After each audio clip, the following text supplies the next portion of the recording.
The Stoneheart of St. Vincent, a novel of mystery and redemption in great slaughter. Chapter 1. The Echo of 500 Years.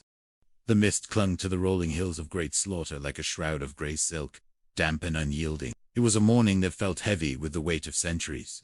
For Sister Boniface, standing at the arched window of the laboratory at St. Vincent's Convent, the view was bittersweet. For 500 years, this stone edifice had stood as a bastion of peace, a sanctuary for the broken, and a home for the devoted. Now, the air smelled of change and, not the pleasant kind.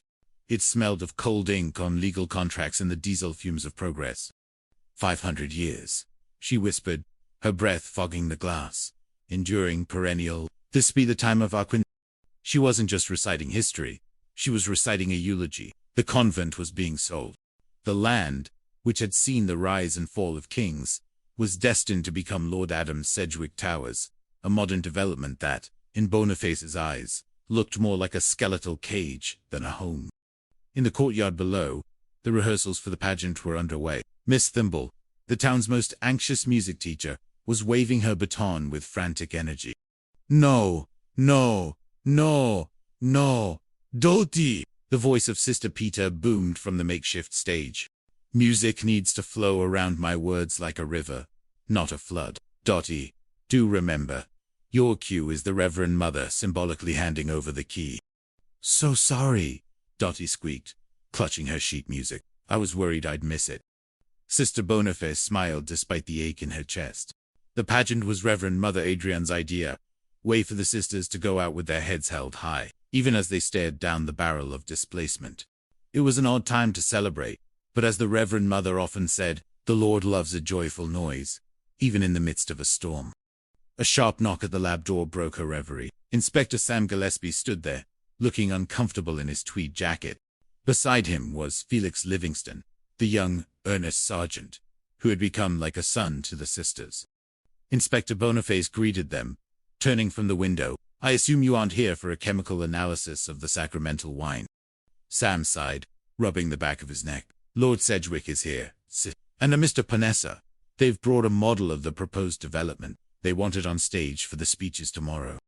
A model of our demise, Boniface noted dryly. It's progress, they say, Felix added, though his tone suggested he didn't quite believe it. They descended to the main hall, where the air was thick with tension. Lord Matthew Sedgwick, the current Earl, stood by a draped object. He looked tired, older than his years. Beside him stood Ronnie Palliser, a developer with a shark-like grin and eyes that saw only profit margins.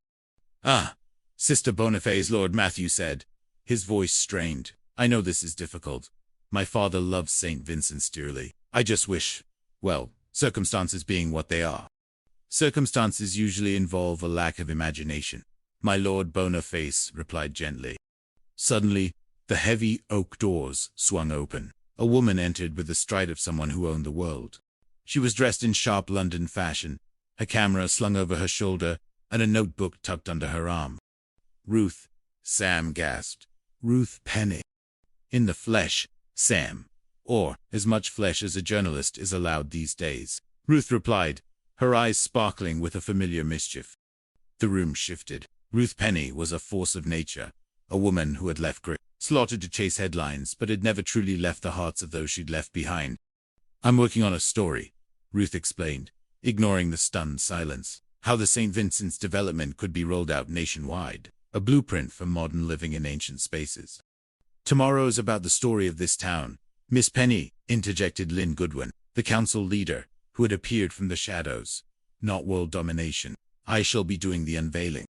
With a flourish, Lynn pulled the cloth away. The model was a glass and steel monstrosity. It sat on the ancient stone floor like an alien craft. I give you Lord Adam's Sedgwick Towers, Lynn announced. Oh, my, whispered Sister Peter. Progress, Panessa said, stepping forward. Like a shark, we keep moving forward, or we die. But as the group marveled or mourned over the model, a shadow fell across the doorway. A small, stooped figure in a dusty habit stood there, leaning on a wooden staff. It was Sister Helena, the legendary archaeologist who had spent half her life in the dirt of the Holy Land. You call this progress? Helena's voice was like grinding stones. You are building on foundations you do not understand. Chapter 2. The Secret in the Stone. The arrival of Sister Helena changed the atmosphere of the convent instantly. She was a woman of formidable intellect, and even more formidable silence. While the other sisters were busy packing linens and prayer books, Helena was seen wandering the chapel with a magnifying glass and a notebook, her lips moving in silent prayer, or perhaps a secret calculation. Sister Boniface found her later that afternoon, in the north transept, staring at a bronze plaque dedicated to the late Earl. Sister Helena Boniface said softly, "I've read all your papers. Egypt, Machu Picchu, your work in Ephesus was extraordinary." Helena turned, her eyes sharp behind thick lenses. All right. That's enough bootlicking. I've admired your work too. Your forensic deductions. You have an eye for the small things that God hides in plain sight." "Golly," Boniface blushed.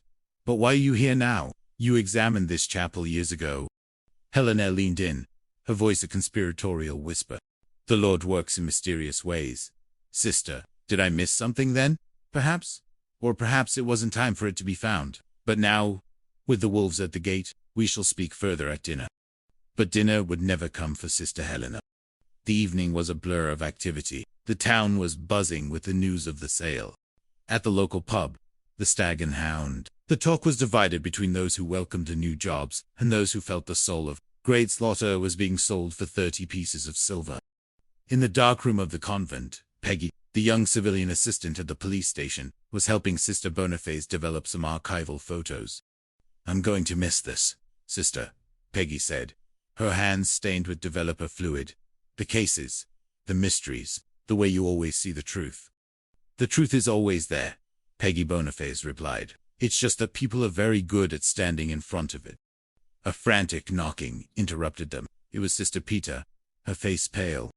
"Boniface, come quickly, it's Helena."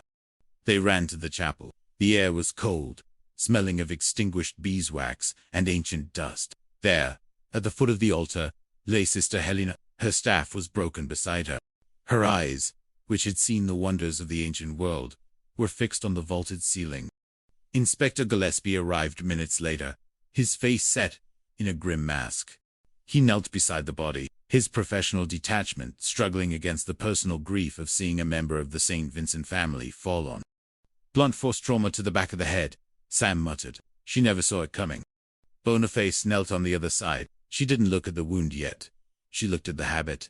"Inspector, look at these flecks, an ivory-colored lipophilic compound." "Wax?" Sam asked. "Not just any wax," Boniface said, her voice trembling slightly. "From its hue and pigmentation, it is the sort utilized in a traditional Catholic pillar candle. I believe we have a killer candlestick." "An opportunistic murder," Felix noted, looking around the darkened chapel. Someone grabbed what was at hand. "But why?" Sam asked. "What could an old nun have that was worth killing for?" "She knew something," Boniface said, reaching into Helena's stiffening hand. She pulled out a crumpled scrap of paper. "She gave this to a passing postman just before. It says, in Latin," Sam said, "in the chapel, in plain sight." Chapter 3. The Ghost of the Earl. The investigation turned the convent into a crime scene, a cruel irony for a place that was supposed to be a sanctuary. Sam Gillespie sat in the small office he had set up in the vestry, looking through the list of people who had been in the building. Lord Matthew, Ronnie Palliser, Lynn Goodwin, and our own sisters, Sam listed, and Ruth Penny. She was everywhere yesterday. "Ruth wouldn't kill a nun for a story," Sam Boniface said, entering with a tray of tea. "Wouldn't she? She's ambitious, and this development of the century story is her ticket back to the big leagues." Boniface set the tea down. "We need to look at the why before the who." Helena was an archaeologist. She was looking for something, and she found it behind that plaque. They returned to the chapel. The bronze plaque for the late Earl was loose. Boniface used a small screwdriver to pry it away. Behind it was a cavity in the stone, and inside that, a glass jar with a broken wax seal. "Empty," Sam noted. "But not long ago," Boniface added. "The dust hasn't settled in the indentation." The investigation led them to Lord Matthews. They found him in the manor library, surrounded by stacks of unpaid bills and legal notices. "My father was a man of faith," Matthew said, his voice cracking as he held a glass of whiskey.